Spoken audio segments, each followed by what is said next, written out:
Hey, everybody. Oh, it's Friday. You excited? That's right. It is Friday, May 13th. Oh, it's Friday the 13th. I didn't realize that we had a Friday. I'm not superstitious. Why do I even make that a deal? It's Friday the 13th, May.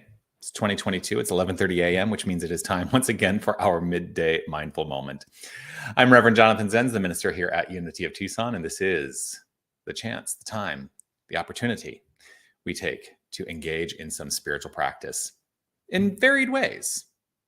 Because when we engage our spiritual practice consistently and regularly, which is why I do this every weekday, we are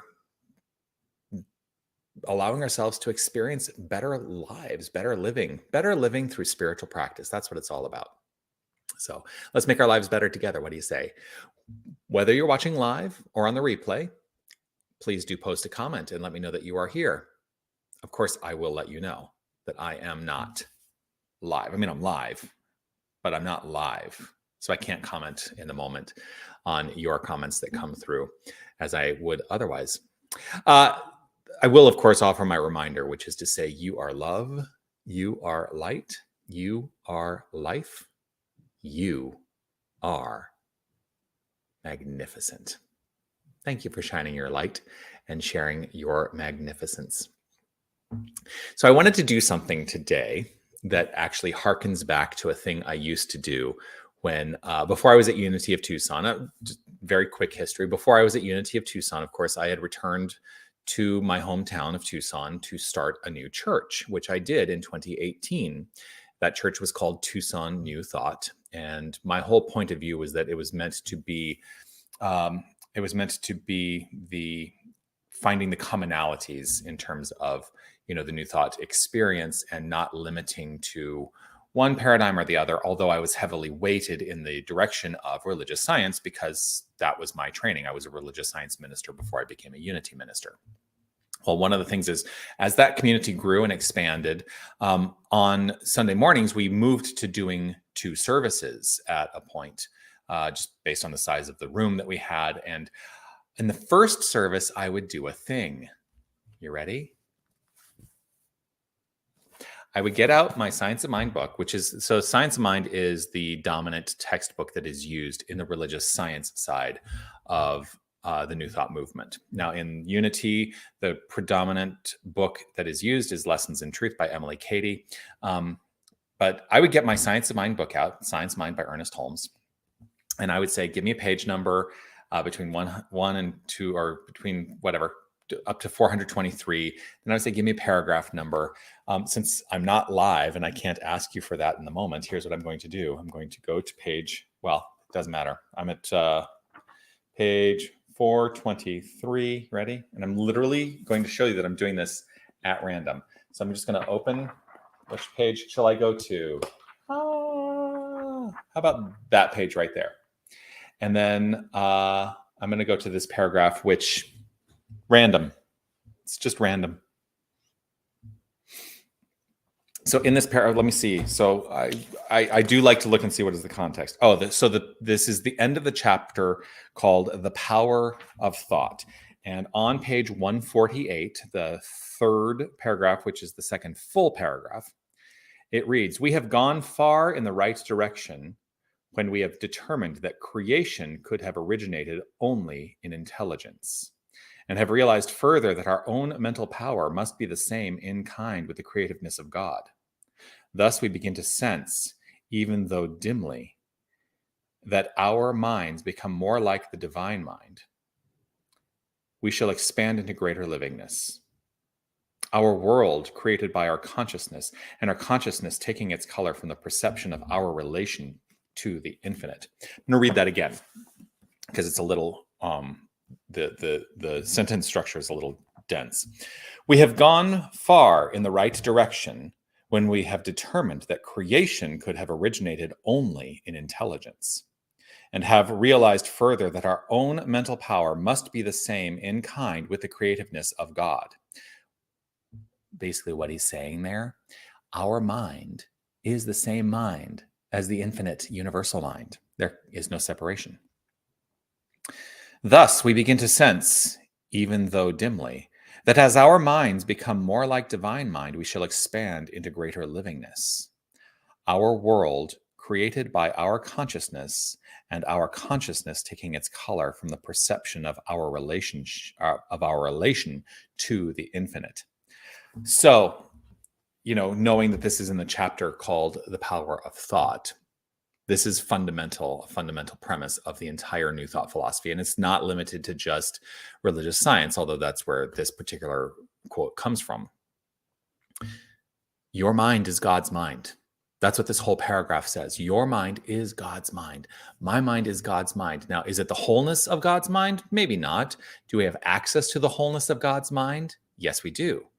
But we are individualizations of the one. And the more we open ourselves up to that, the more we take the color and the expression and the experience of our lives rooted in that paradigm from that point of view. That's what he means at the end here when he says, our consciousness taking its color from the perception of our relationship to the infinite, right? We are constructing our lives more blessedly by understanding the truth of who we are. That's what that paragraph means. We have gone far in the right. I love that he's like, we have gone far in the right direction, as though, as though we have been going in an opposite direction at some point. Possibly we have. We have gone far in the right direction when we have determined that creation could have originated only in intelligence. I think that's an important part of this as well. Creation could have originated only in intelligence. Intelligence is a creative factor. It is a creative factor, and it is one of the truly important aspects of our creative nature.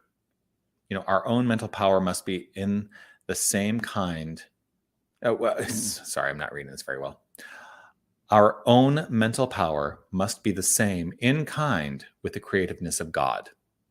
Our mental power is the same as the creative power of God. So what does this really mean? What does this really mean? What it means to me is to ask the question, what are you going to do with that? If you truly accept that your mind is the creativeness of God, what are you going to do with that? How are you going to proceed in the expansion and expression of your life? Will you ever doubt in your life ever again if you truly accept that who you are, that your mind is the creative mind of God? Will you ever think less than of yourself ever again when you know the truth of your being? Will you ever think less than of anyone else when you understand that the truth of who you are is the same truth that has created itself in myriad ways in all creation, and that we are all one? What will that do? That's today's question. That's today's construct. It's really the construct every day. But what will you do now? What will you do now? I like that idea of just maybe even living in the question. I talk about that all the time. So let's allow ourselves to root into an affirmative prayer treatment, spiritual mind treatment, affirmative prayer, whatever you choose to call it. It is the use of our language. It is the use of word backed by belief that creates in our experience. That's the power he's talking about. And so let's use that power right here and right now. I'm going to invite us all to relax right where we are. If it is safe and comfortable, if you'd like to close your eyes, feel free to do so. As I choose to understand in this moment wholeheartedly that there is an infinite power and presence that is the only thing that exists. This magnificent power is letting itself be known, is expressing itself as all creation, as all that is. Everything is the form and function of consciousness. Everything tangible, everything intangible, it's all God. There is nothing other than God, and this is who and what we are. This is our identity, the core of our being, and the expansion and expression of our being. Every aspect of our being is God expressed. And so I live in this place of faith. I choose to live in this place of faith, rooted in this understanding and allowing the fulfillment of the most magnificent life I can imagine to flow forth from this point of view. And I trust and know that we all do this, for there is power in my thought. There is power in my belief, and there is power in my feeling, and the way those things work together construct the quality of my life. And so I choose to think aright in a way that is perfect for me. And I know we each and every one of us do this perfectly in our own way. It is with joy overflowing, it is with gratitude overflowing that I accept this good and allow the fulfillment of this requirement of my life to be met in action, in form, in demonstration. I let it be so.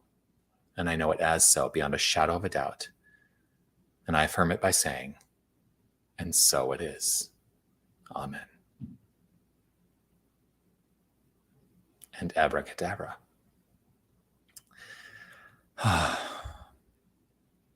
Grateful to have you join me here today.